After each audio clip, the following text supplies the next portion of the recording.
Go ahead. Okay, 12:03, let's begin this special meeting in Lake County Board of County Commissioners. On the agenda today, we have discussion and consideration of an option to create a limited liability corporation or LLC with the Leadville Lake County Regional Housing Authority to achieve tax exempt status for the Housing Intent to project, led by Jackie Wellahan. Thank you, Jackie. Thank you for your time. So we've been exploring different ways to achieve this. And I think that Chris has been working with the Leadville County Regional Housing Authority attorney to try and figure out the most expeditious and efficient way to move forward with this. The housing, what's triggering this is because the homes in Oakwood, just to reiterate kind of what they're doing for us, they are purchasing their competitors' homes. They've never built affordable homes, so they've never encountered the tax exemption question previously. And so we're trying to work through, as a county, we're certainly tax exempt. If we were buying the units, we would automatically get the exemption. And so we're trying to achieve that same cost savings, but because Oakwood is purchasing the units, and housing authorities do have, if you partner with them, then you can still get that exemption. So that's what we're working on. Today's an informational, discussion just to let you know that this is happening. And then we will come before you again on September 2nd for a decision on this ask.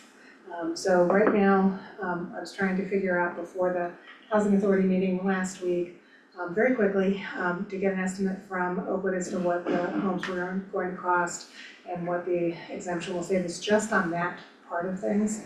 I was given numbers and I didn't clarify, those were for 2 units, so that we have 12 buildings and 24 units. Mm-hmm. And so the number that I had given in the meeting was high. Mm-hmm. It's probably closer to $227,000 for the tax savings just on the purchase of units. We would also like to save on everything else that goes into the project. We were given an estimate of concrete at $360,000. They're renting fencing. They're going to be building onto each unit a deck and storage. So it's real money that of course will get passed on to buyers if we can't figure this out. So that's the intention of this conversation. And I'm just telling that, and so just to correct one of the things on the agenda, it's actually a limited liability company, it's not a corporation.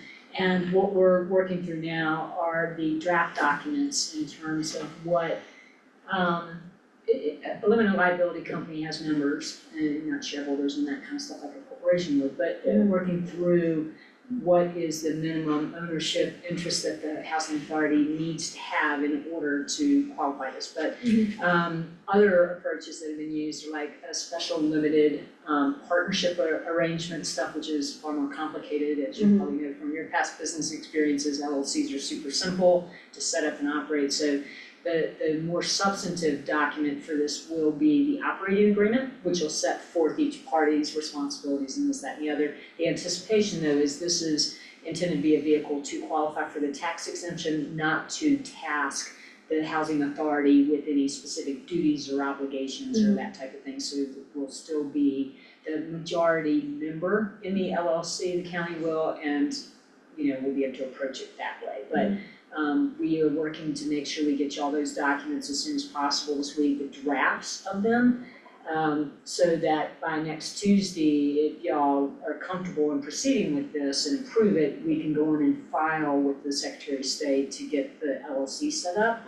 The operating agreement doesn't necessarily have to be finalized by then, but it's probably a good idea. At least we're at a point we can approve it pending final legal review for Ashley Koppel, the RHA's attorney, and I to work out any final little nits to pick or that type of thing. But I know we're going into a holiday weekend and we really hate kind of jumping on this with y'all going into the holiday weekend, but it is time sensitive, as Jackie mentioned, because they are in the process of needing to buy stuff, have a lot of stuff, and the boxes need to be ordered. We thought we had a little bit more time because we thought we wouldn't have to pay the sales tax until later, but apparently it has to be when the boxes were ordered. So so they're thinking, and And I think it was the incidental charges that were coming up that they're like, Yeah. you know, Yeah. where are we on this? Right.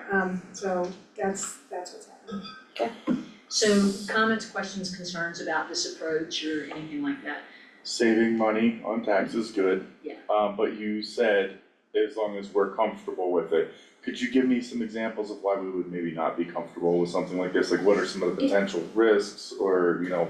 Okay, so some of the things that I anticipate without us having the draft document to work from to begin with is, number one, you are entering into a partnership with the housing authority for this project.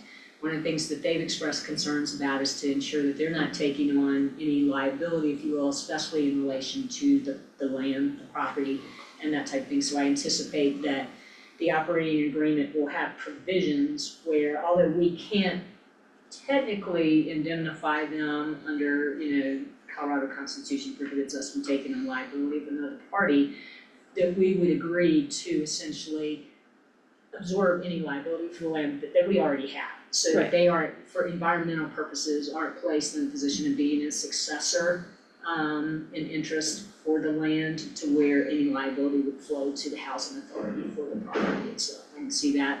One, the other thing too is I anticipate, we will set this up specific to this project.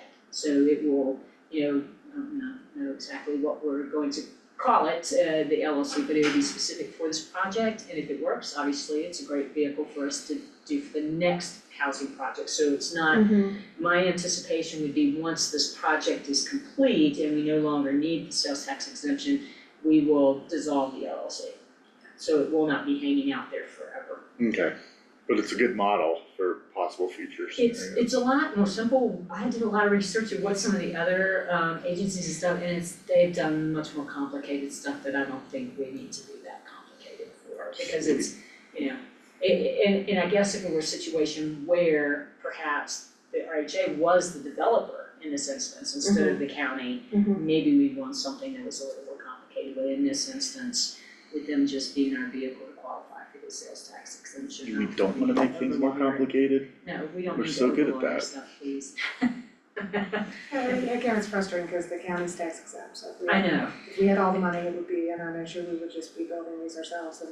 and that's That's one the thing I might have mentioned to Elizabeth Rose in our lobbies, that I think it'd be really good for us to revisit with the legislature, the opportunity that this should extend to the county, because we're sales tax exempt for everything else, but the way the statute was written only applies to the housing authorities, qualified regional housing authorities, so. Which statute, is this Prop 123? No, Again? no, it's I can tell you code section, what the code Well, section is. it doesn't matter. It's a Just wondering if specific it's code Prop section, but it only, the express language in the code section only applies to housing authorities. Okay, Only yeah. extends that exemption to So house. slightly different verbiage in there would have Yeah. eliminated this Yeah. complexity for us and many other counties. And even if they change the definition of a qualified housing authority to include counties and cities, to do that, I'm not sure why they didn't think about that at the time, but that's something maybe we can work on this year, so we won't have to go through this gymnastics in the future for these projects. Great. But that was it, we just wanted to have the opportunity to break, we didn't wanna surprise you with it next week and have a bunch of questions or whatever. Right. Give you the opportunity to consider it this week and answer any questions you have today and stuff like that. Anything else? I'd just offer that Matt and I already heard about this. Good. Yeah, from From the the housing, housing, yeah, from the yeah. housing, okay, good, so I'm glad that's already on your radar. No, I it sounds totally- properly I totally vetted. thought we were making a decision about that. Yeah. And it's a special meeting, wouldn't Yeah, it you just have can been make a it- work session? Well, and I was gonna say, which in terms of decisions, you can authorize staff to go on and proceed with preparing the documents for approval for Yeah, Tuesday, with the anticipation Tuesday's meeting, as soon as that's over, we'll get it filed. So authorized. Go for it. If you can Very good. I make a motion. I make a motion to authorize staff to move forward on creating an LLC in conjunction with the Regional Housing Authority. with regards to the agenda, are we allowed to do that, or was this This is a special meeting. described as It's a just special meeting. discussion? Well, it is discussion and consideration of an option. Okay. We're just directing consider- staff. alright. Yeah. I consider 100%. Yeah.